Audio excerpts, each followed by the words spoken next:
19장을 하면서 우리가 기억나는 게 있죠. 여러분들 이게 강해 설교할 때는 이해가는 훨씬 이해가 빠르고 그리고 이제 잘 모르는 거는 밑줄 듣고 또 그다음에 또 설교를 통해서 여러분들이 이제 좀 더 깊이 있게 알아갈 수 있는 또 계기가 되거든요. 네, 그래서 우리가 지금 그 창세기부터 계속 한 주씩 하고 있는데 오래됐습니다. 지금 거의 한 3년째 지금 되고 있는데 지금 사사기가 이제 다음 주에는 이제 마지막이에요. 마지막이고 이제 조금 있으면 이제 역사서로 또 들어갑니다. 그런데 재밌죠. 오늘 이 사사기 20장에서 얘기하는 건 지난주 우리가 19장에서 말하는 게 뭐였습니까? 19장에 어떤 레위인이 자기 첩이 있었죠. 첩이 있었는데 기부하러 들어가 가지고 베냐민 지파 사람들에 의해서 어떻게 됐습니까? 이 첩이 윤간을 당했죠. 그렇죠? 윤간을 당해 가지고 결국은 죽었습니다. 죽여버렸습니다. 그래가지고 이 레위인 이 사람이 자기 첩을 집으로 데려가지고 어떻게 했습니까? 12토막으로 시신을 갖다가 토막을 냈죠. 아마 성경에 토막 살인 사건은 아니 그죠? 이게 토막 살인은 아니죠. 쥐가 한 건 아니죠. 어쨌든 죽은 시체를 가져와가지고 12지파에 해당되는 12토막을 냈습니다. 시신을. 이걸 다 토막을 내가지고 12지파한테 전부 다 보내준 이유가 뭡니까? 베냐민 지파 12지파 중에 이 베냐민 지파라는 놈들이 이렇게 잔인하고 이렇게 사악하다라는 것을 알리기 위해서 자기 형제들 지파한테 전부 다 이걸 보낸 거예요. 그래서 이걸 이제 보내놓으니까 이게 이제 영문을 모르던 12지파 11지파 보니까는 이게 장난이 아니거든요. 처음에 받으니까 그냥 자기들은 선물하는 고기 덩어리인 줄 알았어. 그런데 알고 보니까 뭐예요? 사람의 시신이 들어있는 거예요. 그래 자초지종을 물으니까 이제 오늘 3절에서 보세요. 3절 보니까 어떻게 이런 사악한 일이 일어났느냐 우리에게 말해봐라 그랬죠. 그러니까 4절하고 5절에 보니까는 내가 이래 해가지고 첩하고 기부하러 갔는데 내를 갖다가 그냥 애워서고 죽이려고 우리 첩을 강제로 취해가지고 어떻고 저쩌고 나오죠. 그래가지고 6절에 보니까 내가 우리 첩을 뭐를 냈어요? 조각을 냈죠. 12조각을 냈습니다. 그래서 이는 그들이 이스라엘에서 음행과 어리석은 짓을 행하였기 때문이다. 이제 이걸 이제 설명을 한 거예요. 자, 그래서 봅시다. 일단은 이 12지파가 토막 시신을 받고서는 자기들이 총회로 모인 거예요. 총회. 어차피 이 12지파는 형제지파죠. 다 형제간들 아닙니까? 누구의 아들들이에요? 12지파는 누구의 아들이죠? 야곱의 아들이죠. 야곱의 아들들입니다. 이 야곱의 아들들이 모여서 그 중에 베냐민 지파의 악행을 듣고는 얘들을 갖다가 좀 심판해야 되겠다 싶어서 모인 거예요. 자, 1절을 한번 보세요. 보니까는 회중이 한 사람같이 미스바에서 주님 앞에 함께 모였습니다. 왜 주님 앞에 함께 모였을까요? 그래도 야곱의 자손들이기 때문에 저들이 자기 소견대로 옳은 대로 했겠지만은 그래도 저들이 여호수아 시대에 가나안을 정복하고 하나님의 명령을 받고 가나안을 정복한 그 역사가 있기 때문에 그래서 저들이 주님의 이름으로 함께 모인 거예요. 그래서 지파들의 우두머리가 다 참석했고 몇 명이 칼을 뺀 보병이 몇 명 참석했습니까? 2절에 보니까 40만 명이 참석한 거예요. 와, 대단히 많죠. 여호수아 군대가 가나안을 정복할 때 칼을 뺀 장정들이 얼마나 모였습니까? 60만 명 모였죠. 그때 어마어마한 군사 대군이었어요. 지금 대한민국의 군대가 몇 명쯤 됩니까? 60만 아닙니다. 지금 40만입니다. 인구가 많이 줄었어요. 지금 대한민국의 군인 수만큼 모인 거예요. 엄청나죠? 3,000년 전의 얘기입니다. 거의 그 당시에 이렇게 많은 군대들이 모여가지고 뭘 의논을 했습니까? 요렇게 한 레위인한테 나쁜 짓을 한 어느 지파입니까? 베냐민 지파를 좀 족치자, 얘들을 좀 때려잡자, 이렇게 지금 된 거예요. 자, 그런데 6절을 보시기 바랍니다. 이는 그들이 이스라엘에서 음행과 어리석은 짓을 행하였기 때문이라 하고 레위인이 자기 형제들 지파한테 얘기를 하는 거예요. 그런데 사실은 따져보면 이 레위인도 잘했어요, 잘못했어요? 잘한 거 없지요? 얘들이 음행했다는데 알고 보면은 이 레위인도 처벌받기 때문에 사실은 자기도 음행한 거예요. 이 사사기의 특징이 전부 다 네가 잘못했다 이렇게 얘기하는 거예요. 그럼 네가 잘못했다면 손가락을 하나가 있는데 손가락 세 개는 전부 다 지를 향하고 있는, 그죠? 이게 사사기의 특징입니다. 지도 똑바로 못 해놓고는 이게 이제 베냐민 지파 보고 이렇게 어리석은 짓을 했다고 얘기를 하는 거죠. 자기 소견에 옳은 대로 한 사사기의 특징을 지금 단적으로 보여주고 있는 거예요. 자, 이렇게 하니까는 충고와 조언을 한번 내봐라. 그러니까 8절 보세요. 모든 백성이 한 사람같이 일어나가지고 야, 우리 이거 좀 족쳐주자. 그래서 제비를 한번 뽑자. 9절 보세요. 제비를 뽑아가지고 그들을 치러 올라가리니 어떻게 뽑아요? 지파 중에 100명 중에 10명, 1000명 중에 100명, 10,000명 중에 1000명을 뽑아서 기본 베냐민의 기브에 가가지고 저들을 그냥 아주 박살을 내주자 했죠. 그래 11절을 한번 보세요. 11절 다 같이 한번 읽어봅시다. 시작. 이와 같이 이스라엘의 모든 사람이 그 성읍을 치려고 한 사람같이 합심하여 모였더라. 이때까지는 별로 모인 일이 없어요. 그런데 레위인의 처벌 살해한 이 사건 때문에 이 이스라엘 백성들이 한 마음으로 이렇게 모이는 지금 장면입니다. 역시 12지파의 민족의 단합이 지금 보여지고 있는 장면이에요. 그래도 야곱의 아들들 12명이 단합이 되는 정체성을 지금 우리한테 보여주고 있는 장면이죠. 그래서 12절에 보니까 이스라엘의 모든 지파들이 베냐민의 온 지파에게 사람을 이제 보냅니다. 너희 중에서 행한 이런 일이 얼마나 사악한 일이냐. 어느 정도로 사악하냐니까 13절에 보니까 기브아에 있는 뭐의 자손입니까? 벨리알이죠. 벨리알. 자, 이 벨리알은 뭡니까? 벨리알 우리가 얘기하죠. 벨리알. 또 벨리알의 원뜻이 무시하다 이런 뜻입니다. 뭐 교만하다 이런 뜻입니다. 그 다음에 우리가 이제 사단과 마귀를 나타내는데 이 벨리알은 이렇게 써요. 영어로. 그 다음에 바알세붑이라고 있어요. 바알세붑. 요거는 바알이라고 그래요. 바알 알죠? 바알세붑. 요것도 마귀입니다. 그 다음에 우리가 잘 아는 루시퍼란 거 들어보셨어요? 루시퍼 요것도 사단의 대장입니다. 그 다음에 또 뭐가 있어요?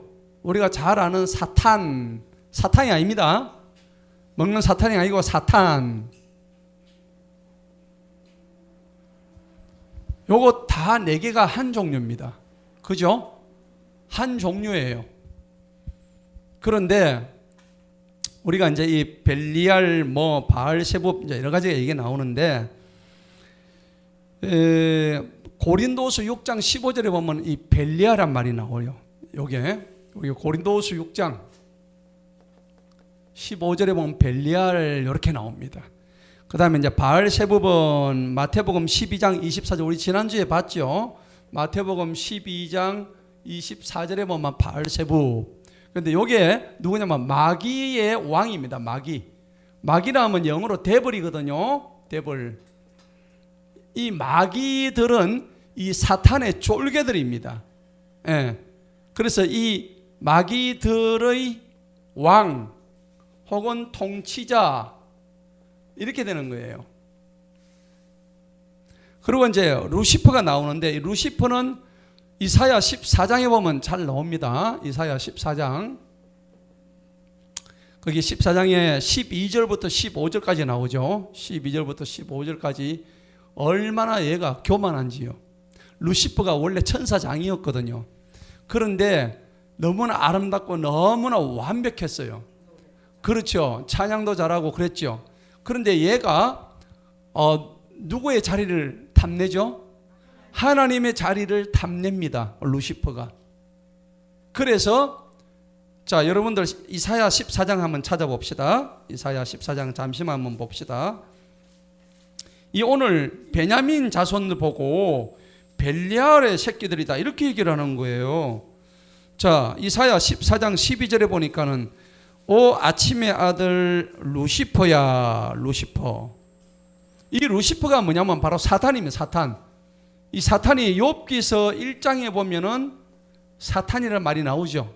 예, 욥기서 1장 6절에 네가 두루두루 돌아다니다가 여기까지 왔다고 얘기를 하잖아요. 그런데 하나님의 자리를 넘보는데 이사야 14장 12절에 보면 오 아침의 아들 루시퍼야 그래 되어 있죠. 여기 개역개정 성경에서는 계명성으로 되어 있습니다. 계명성은 예수님을 얘기하는데 예수님 보고 하늘에서 떨어졌다고 이렇게 막 표현을 해서 아닙니다. 루시퍼로 정확하게 원문에는 되어 있습니다. 네가 어찌하여 하늘에서 떨어졌느냐. 자 13절에 보시면은 그 이사야 14장 13절에 보면 네 마음속에 말하기를 네가 하늘로 올라서 내 왕자를 하나님의 별들보다 높일 것이요. 교만하지요. 북쪽 측면들에 있는 회중의 산 위에 앉고 14절 한번 읽어봅시다. 시작. 내가 구름들의 높은 곳들 위로 올라가서 지극히 높으신 이가 누구예요? 하나님이죠. 이와 같이 되리라고 이 루시퍼가 그런 얘기를 한단 말이에요. 얼마나 교만합니까? 그죠? 그러니까 이 루시퍼는 어디로 들어갈까? 15장에 결말이 나와 있죠. 한번 읽어봅시다. 시작. 그러나 참으로 너는 구덩이의 측면들까지 어디까지요? 지옥까지 끌려 내려가리라. 그랬죠? 예, 지옥까지 끌려 내려갑니다. 그러니까 이 사단의 운명은 이미 정해져가 있죠. 그래서 뭐 우리가 이제 그 요즘 세상에 젊은 애들이 게임을 하는데요. 게임을 하는데 이름이 뭐라고 하냐면 디아블로라는 게임이 있어요.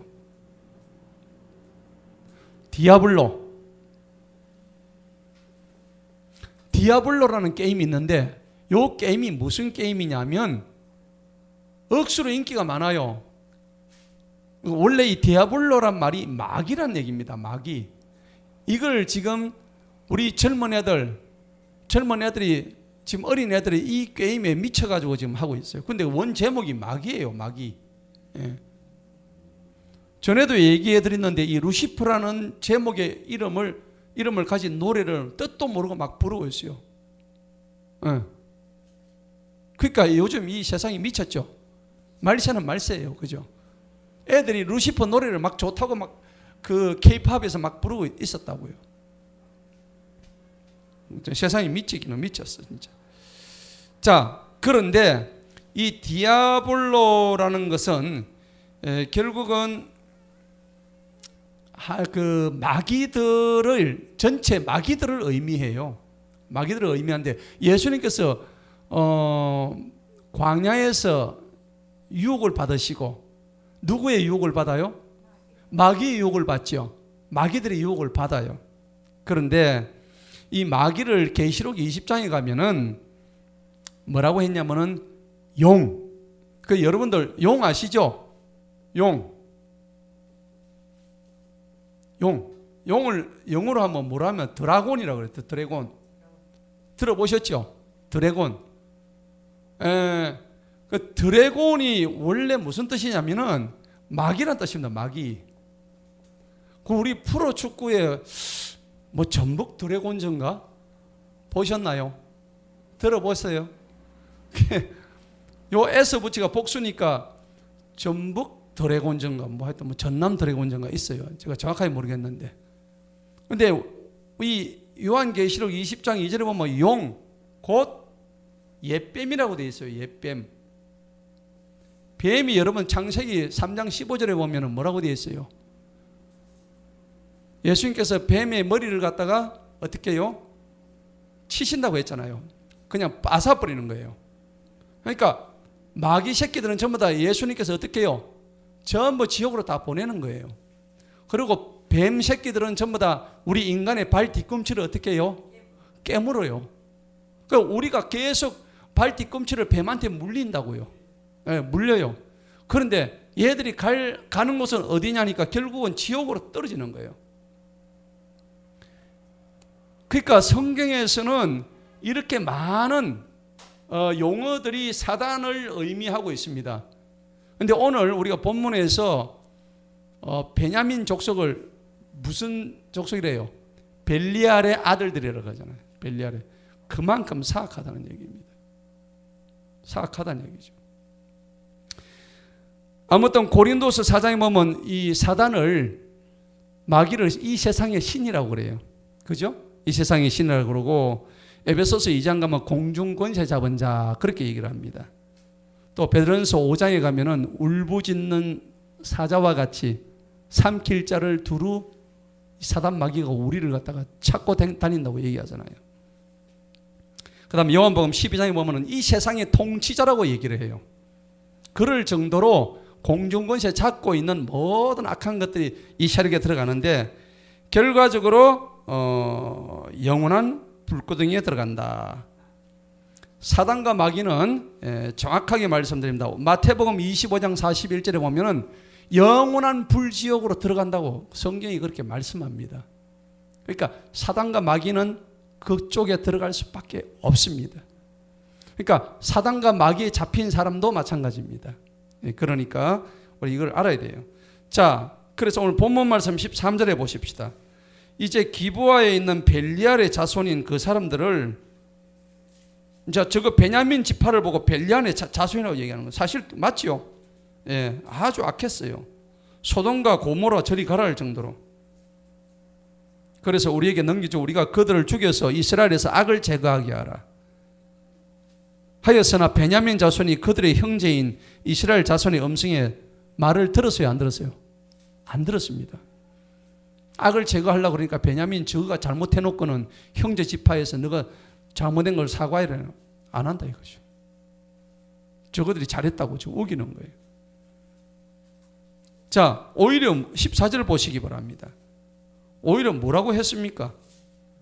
베냐민 자손이 성읍들 밖에 있는 기브아로 이스라엘 자손을 오히려 대적해서 전투하려고 한 거예요. 그래 몇 명 모였습니까? 15절에 26,000명 모였죠. 그러니까 700명 빼고 26,000명 모였어요. 와, 많이 모였죠. 27,300명이네. 맞죠? 그러면은 이 700명은 뭐 하는 사람들입니까? 16절 보니까 왼손잡이에요. 어느 정도로 이 왼손잡이 잘하냐니까 돌을 던지는데 머리카락 한 가닥까지도 던질 수 있어요. 던지면 머리카락 한 가닥까지 맞출 수 있는 그것도 왼손잡이로. 예. 와, 대단하죠? 예. 실력이 아주 대단한 이 용사들입니다. 자, 저쪽에는 26,700명 이제 정도 지금 모였죠. 26,700명 모였고 반대로 이쪽은 이제 연합군입니다. 이스라엘 반대 지파에 있는 11지파죠. 이스라엘 사람들에게 칼을 뺀 사람이 40만 명 개수됐죠. 40만 명 대 26,700명. 게임이 안 되겠죠. 이제 드디어 이제 전투를 이제 18절로서부터 이제 전투를 하러 시작합니다. 이스라엘 자손이 이제 일어나 하나님의 집에 올라갑니다. 하나님께 조언을 구하여 말씀드리기를. 그래 착하죠. 하나님께 먼저 묻고 있죠. 물어야 됩니다. 예, 물으니까 우리가 베냐민 치러 올라가는데 누가 먼저 갈까요? 하니까 주님이 뭐라고 하십니까? 어느 지파가 먼저 가라고? 유다 지파가 먼저 가라는 거예요. 자, 여러분들 요 장면에서 이제 유다 지파의 중요성을 우리가 알아야 됩니다. 유다 지파에서 누가 나오셔요? 예수님이 나오시죠. 예수님이 나오시는데 이 유다 지파에 대해서는 이미 창세기에서 미리 말씀을 다 하십니다. 야곱이 축복을 하는데 창세기 49장 8절에 보면은 우두머리가 된다고 그렇게 얘기해요. 예. 이미 예수님이 나올 지파라고 이미 다 얘기를 다 하는 거죠. 그 다음에 이제 유다 지파가 우리가 사사기 지금 1장에 보면은 가나안 정복 전쟁할 때 제일 먼저 앞장선 지파가 어디예요? 유다 지파예요. 맞죠? 그럴 정도로 유다 지파가 용감무상이었어요. 거기서 누가 나왔다고요? 예수 그리스도께서 이 지파에서 나온 거예요. 그 유다 지파라 그러면은 우리가 뭘 배워야 되냐니까 자기 희생입니다. 그 다음에 겸손이죠. 그 다음에 봉사, 희생, 겸손, 봉사. 그 다음에 자기들이 가지고 있는 그 모든 것을 모범적으로 보인 거죠. 그 다음에 말만 하는 지파가 아닙니다. 직접 실천합니다. 죽어도 좋으니까 자기들이 앞장서는 거예요. 그러니까 유다 지파는 영적으로 장자입니다. 영적으로. 실제 장자는 아니죠. 유다는 삼남 아닙니까? 그죠? 삼남인데 유다 지파가 영적으로 이스라엘 백성 중에서 영적으로 장자가 될 수밖에 없는 모든 조건을 다 갖춘 거예요. 여기서 자기 희생, 겸손, 봉사, 모범, 실천, 이게 누구한테 나타나는 특징이에요? 예수님한테 나타나는 특징이라고 볼 수 있는 거예요. 그런데 하나님께서 기도하니까 하나님이 야 유다 지파 너가 먼저 나가 지금 이렇게 되고 있는 거예요. 자, 그 다음 봅시다. 그래가지고 이제 유다 지파가 먼저 올라가는 거예요. 그 올라가는데 여러분들 보세요. 40만 대 26,700명이 붙으면 누가 이기겠어요? 그렇죠. 그런데 40만 명 중에서 아까 10분의 1만 골랐죠. 맞아요, 맞아요. 맞지요? 1000명 중에 100명, 100명 중에 10명. 이렇게 그러니까 40만 명에서 한 4만 명 정도만 지금 나갔다는 얘기예요. 4만 명 정도 나갔는데 4만 명도 이렇게 26,700명이 붙었는데 숫자가 많은 이쪽에서 이긴 게 아니고 오히려 보세요. 누가 이겼어요? 베냐민이 이겨버렸어요. 21절 보니까 베냐민의 자손이 기브아에 산다고 그날에 이스라엘 사람이 22,000명을 쳐부숴 땅에 썰어 떨어뜨라. 왜 베냐민이 이렇게 이겼는가 하니까 기브아의 전투의 지형을 누가 잘 알고 있었을까요? 베냐민이 더 많이 알고 있었겠죠. 그런데 사실은 그 배경에는 누구의 뜻이었을까요? 하나님의 뜻이 있는 거예요. 하나님의 뜻이 있는데 우리 하나님의 뜻을 우리 알아야 돼요. 이제 뒤에를 보면 우리 하나님의 뜻을 이제 알 수가 있죠. 왜 베냐민 자손이 저 악행을 저지른 베냐민 자손이 이쪽 연합군을 갖다 무찌를 수 있었는가? 한 번만 아닙니다. 두 번 무찔러요. 두 번째는 얼마나 올라갑니까? 두 번째는 봅시다. 25절 보세요. 첫 번째 22,000명 죽고 둘째 날 또 올라갑니다. 25절 보니까는 기브아에서 다시 이스라엘 자손 몇 명을 쳐부십니까? 18,000명. 예. 22,000명 플러스 18,000명 몇 명이에요? 4만 명. 4만 명이 작살나는 거예요. 예. 그래서 이제 답이 나오죠. 26절 보세요. 26절 보니까 이제 이스라엘 백성들이 연합군들이 해야 할 일이 남았던 거예요. 여러분 여기에 답이 있죠. 26절에 답이 있습니다. 여기를 보니까는 7가지 신앙 행위가 나와요. 7가지 신앙 행위가 나오는데 우리 여기서 우리가 중요하게 얘기하는 게 첫 번째 한번 봅시다. 이스라엘 백성들이 다 죽고 난 뒤에 연합군이요 4만 명이 죽고 난 뒤에 드디어 하나님한테 묻습니다. 물으니까 자기들이 잘못을 이제 깨달은 거예요. 뭘 깨달았냐? 자, 깨닫기 위해서 이제 하나님도 올라가니까 26절 봅시다. 이에 이스라엘의 모든 자손과 모든 백성이 어떻게 해요? 첫 번째 올라갑니다. 그죠? 올라가라. 하나님한테 올라가라. 그 다음에 하나님 전에 두 번째 뭡니까? 이르러야 됩니다. 올라만 가면 안 됩니다. 하나님 전에 이르러야 됩니다. 이르러야 됩니다. 그 다음에 세 번째는 뭐예요? 슬피 울어라. 근데 요즘 뭐 안 울죠? 요즘 여러분들 웁니까? 눈에 눈물이 다 말랐잖아요. 하나님 전에 나갔는데 우는 게 없어. 우리 성도님들도 그래. 내가 보니 눈물이 다 말라버렸어. 내가 우는 사람이 못 봤어.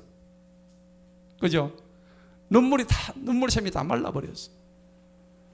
근데 오늘 여기 보니까는 얘들이 4만 명이 죽고 난 뒤에 하나님이 뭐라고 하냐? 슬피 울며, 그 다음에 우는 것만 아니고 네 번째는 뭐예요? 앉아라. 어디 앉아요? 주님 앞에 앉아라. 앉아야 되는 거예요. 저 술집에 앉으면 안 돼. 주님 앞에 앉아야 되는 거야. 예, 맞죠? 그 다음에 5번째 뭐예요? 해 질 때까지 밥은 먹지 마라. 여러분, 밥 먹으면 어떻게 해요? 배가 부르면 졸립니다. 기도 안 합니다. 맞지요? 금식하는 이유가 뭐예요? 내 몸에 들어오는 여러 가지 잡생각들을 다 없애버리고 오직 전심전력으로 배고픔을 통해서 하나님 한 만나보라고 금식하라는 건데, 기도한다니까 배가 막 붓배가 아주 이따만큼 먹고 와가지고 기도하려고 앉아있니까 15분 내로 막 전부 다 자빠지는 거예요. 기도가 안 돼. 그 얘들은 어떻게 했어요? 금식했죠. 그 다음 6번째 뭡니까? 번제 예물 드렸죠. 7번째 화목제 예물 또 드렸죠. 자, 이스라엘 연합군들이 잘못한 것이 이거를 지금 제대로 안 했다는 얘기입니다. 하나님 이걸 지금 시키기 위해서. 그 다음에 또 하나 잘못이 있어요. 뒤에 가봅시다. 28절. 28절 보니까는 아론의 손자 엘르아살의 아들 비누아스가, 이 비누아스는 아론의 손자입니다. 모세의 조카죠. 그러니까 이 비누아스는 아론이 모세의 형이잖아요. 그죠? 맞죠? 아론의 손자입니다. 그 앞에 서가 있는데, 아론의 손자니까 상당히 이거는 그렇게 모세로부터 그렇게 얼마 되지 않은 상황입니다. 내가 내 형제 베냐민의 자손을 대적하여. 여러분, 여기서 이제 조금 우리가 아래 18절 한번 보세요. 18절에는 보니까 누가 먼저 베냐민의 자손을 치러 올라갑니까? 그냥 형제라고 얘기 안 해죠. 그런데 저거들이 기도를 하고 난 뒤에 베냐민 자손도 자기들이 모였어요. 형제잖아요. 형제 맞지요? 이걸 뒤에 늦게 깨달은 거예요. 아무리 원수같이 때려 죽일 저 베냐민 저놈들이라도 사실은 우리는 12명 형제더라. 그 여러분들 형제끼리 사랑해야 돼요? 안 해야 돼요? 해야지요. 근데 우리는 실제는 어때요? 물고 뜯고 난리죠? 예. 근데 부모 마음은 또 안 그렇더라고. 내가 우리 처갓집 봐도 그렇대. 처갓집을 봐도 그래. 부모는 진짜 자식을 사랑하는데 또 형제는 안 그렇더라고요. 그러니까 한 다리가 천리라. 내가 그걸 느껴요. 예. 부모는 10손가락 물어서 안 아픈 손가락이 없잖아요. 그죠? 예. 그런데 드디어 얘들이 깨닫고요. 28절에 내 형제 베냐민의 자손을 대적해서 전투에 다시 나가야 됩니까? 주님 좀 알려주세요. 2번이나 패했으니까. 그래서 여러분, 베냐민 지파도 누가 세우신 지파예요? 하나님이 세우신 지파 중에 하나입니다. 그럼에도 불구하고 얘들이 하나님한테 묻지도 않고 따지지도 않고 나가지고 때려잡겠다고 이렇게 하는데 보니까 결국은 하나님은 또 사랑의 하나님이시거든. 징계는 하시지만은. 그래서 우리가 중요하게 얘기할 게 뭐냐? 이웃 사랑이에요. 형제 사랑. 이 사랑해야 되는 거예요. 뭐 말로만 하면 뭐합니까? 그래서 오늘 왜 참패가 일어났는가? 참패가 계속 일어나고 있는가?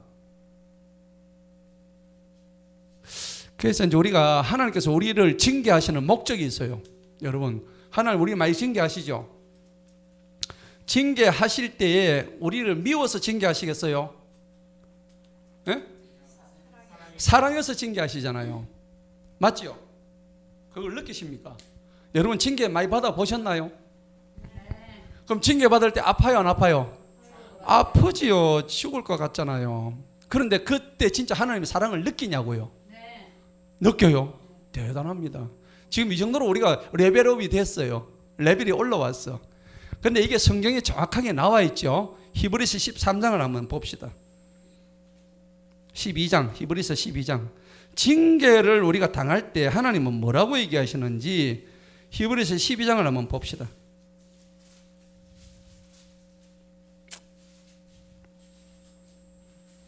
히브리서 12장에 보니까는 너가 죄를 4절에 보니까 죄를 대적해서 싸울 때 피 흘리기까지 좀 싸워라. 우리 죄하고 싸울 때 여러분들 대충 싸워요? 피 흘리기까지 싸웠어요? 피 흘리기까지 싸웠어요? 피를 철철 흘려야 돼. 대충 싸우니까 맨날 지지. 그러니까 오늘 12장 4절에 뭐라 그랬어요? 너희가 죄를 대적해 싸웠는데 아직 피 흘리기까지 대적 안 했대요. 우리 보고. 맞아요? 안 맞아요? 맞지요? 다음에 죄와 싸울 때 피 흘리기까지 싸우세요. 머리 까지고 촛대뼈 피가 나고 내가 볼 거예요. 아, 그래 되니까. 신앙이 너무 좋으셔. 너무 좋으셔. 근데 성경은 우리 연약함을 알기 때문에 너가 대가리가 막 박이 터져도 피 흘리기까지 싸우라 이 얘기입니다.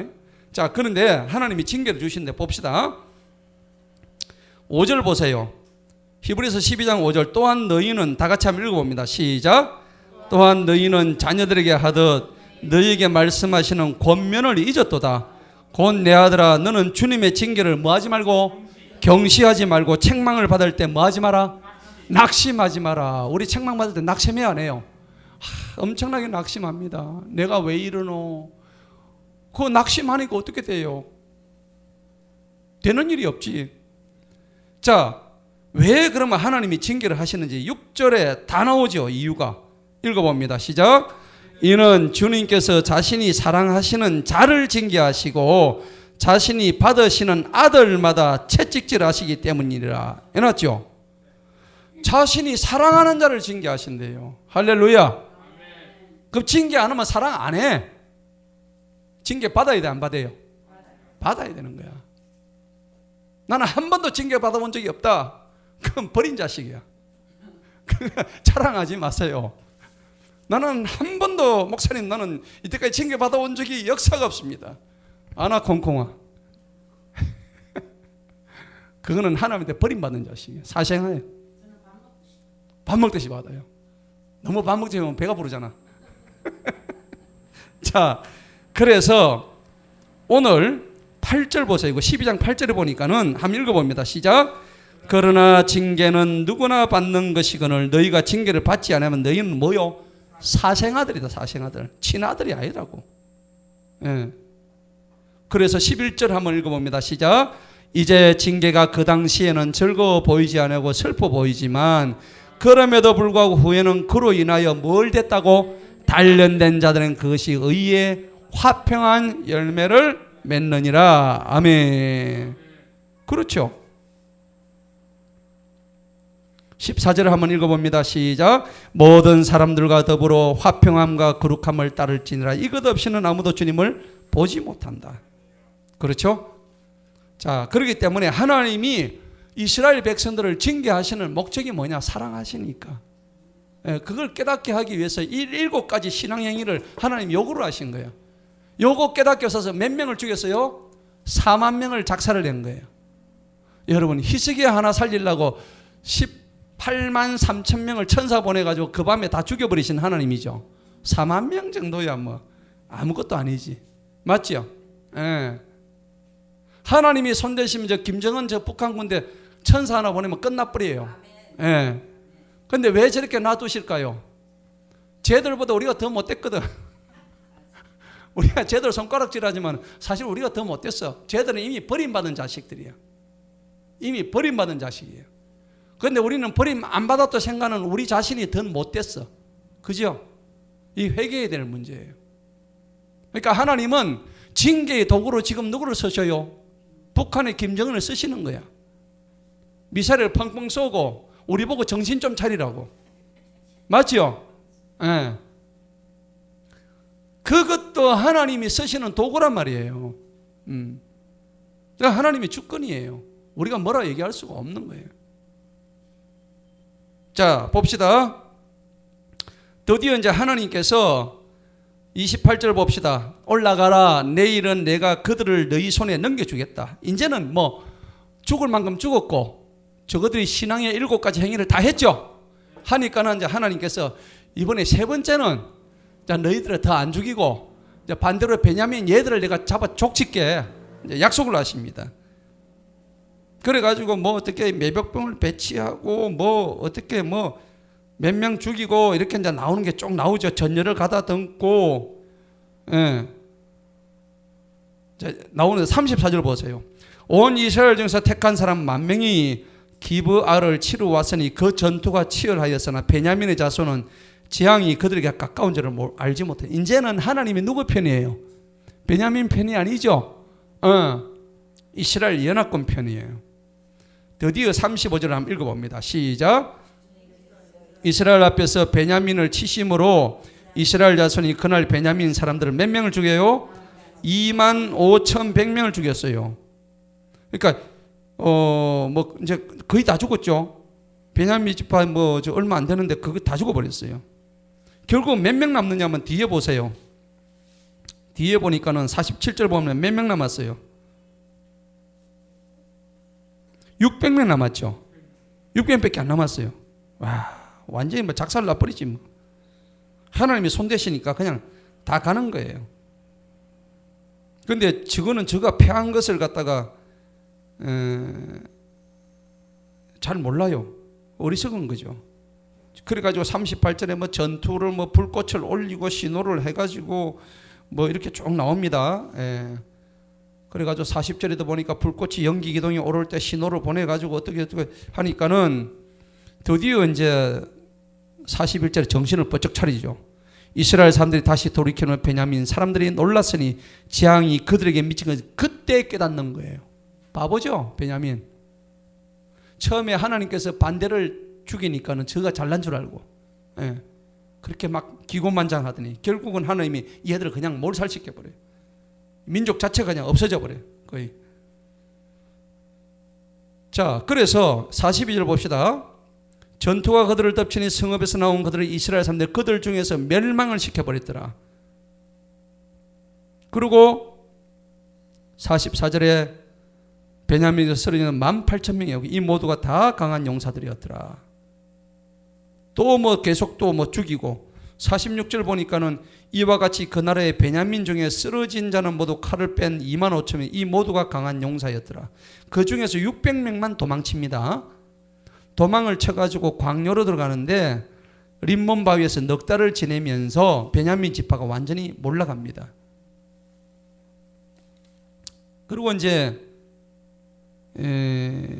하나님께서 얘들을 뭡니까? 마지막 남아있는 여자고 남자고 할 거 없습니다. 이스라엘 48절 한번 읽어봅니다. 시작. 이스라엘 사람들이 베냐민의 자손에게 다시 돌이켜 칼날로 그들을 쳤으니 모든 성읍의 사람들은 물론 모든 성읍의 사람이 누구를 얘기하는 거예요? 남자, 여자, 늙은이, 젊은이, 아기 그 다음에 심지어는 뭐예요? 짐승까지 다 죽여버렸어요. 손에 닥친 대로 쳤습니다. 그들이 이르는 모든 성읍들을 그냥 몽땅 불태워버렸어요.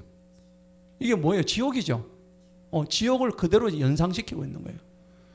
왜 지옥이냐니까 앞에 있는 이 벨리알의 자손이라고 13절에 이미 암시가 나왔죠. 벨리알이 갈 곳은 지옥밖에 없어요. 그 지옥을 이 마지막 48절에서 그대로 암시를 하고 있다는 것을 우리가 알아야 되는 거예요.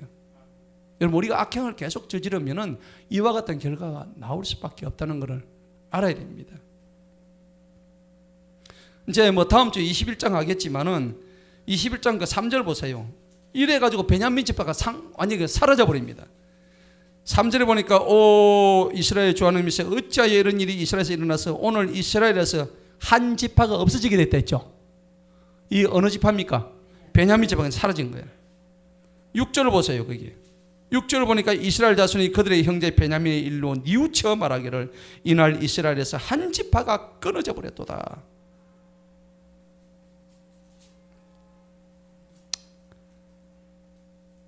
근데 나중에 이 베냐민의 일로 인해 가지고 하나님 나머지 지파들한테 깨우침을 주셔요. 너희 형제들을 그렇게 사랑하지 못했다는 깨우침을 주셔요. 그게 이 21장 15절에 나오는 말씀이에요. 예. 자, 이거는 이제 다음 주에 하도록 하고 마지막이니까 오늘 우리가 이 20장 말씀에서 우리가 새겨야 될 교훈은 그렇습니다. 우리가 레위 지파의 이 사람이 자기도 잘못했는데 그 이 사사기의 특징이 전부 다 지가 잘났다고, 지가 잘했다고, 그죠? 내가 왕이다, 이렇게 자기 소견대로 옳은 대로 했는데 결국은 하나님께서 그 한 지파를 갖다가 썰어버리시기는 했지만은 하나님이 더 원했던 것은 그 이웃사랑, 그것도 그 형제를 사랑하라는 그런 메시지를 줬다는 겁니다. 그러니까 이게 우리가 신약시에 들어오면 결국은 내 이웃을 내 몸처럼 사랑하라, 네 형제를 사랑하라, 그렇게 얘기하시는 거예요. 그래서 우리는 원수까지도 사랑해야 되는 그러한 덕목을 우리는 배워야 되는 거예요. 그런데 이런 것을 또 교훈을 주고 있고, 또 26절에서 우리는 하나님께 뭘 묻기 전에 오늘 7가지 신앙 행위를 갖다 우리가 분명히 해야 된다는 것을 여러분들 명확하게 주님이 오늘 구체적으로 설명해 주고 계시죠. 그죠? 이 7가지 신앙 행위를 우리 가슴속 깊이 새겨서, 그래서 승리하는 저와 여러분 되기를 주님 이름으로 축원합니다. 기도하시겠습니다. 하나님 아버지 감사합니다. 오늘 이 사사기 20장을 통하여서 하나님 우리에게 교훈하시는, 우리를 향하신 징계의 목적이 하나님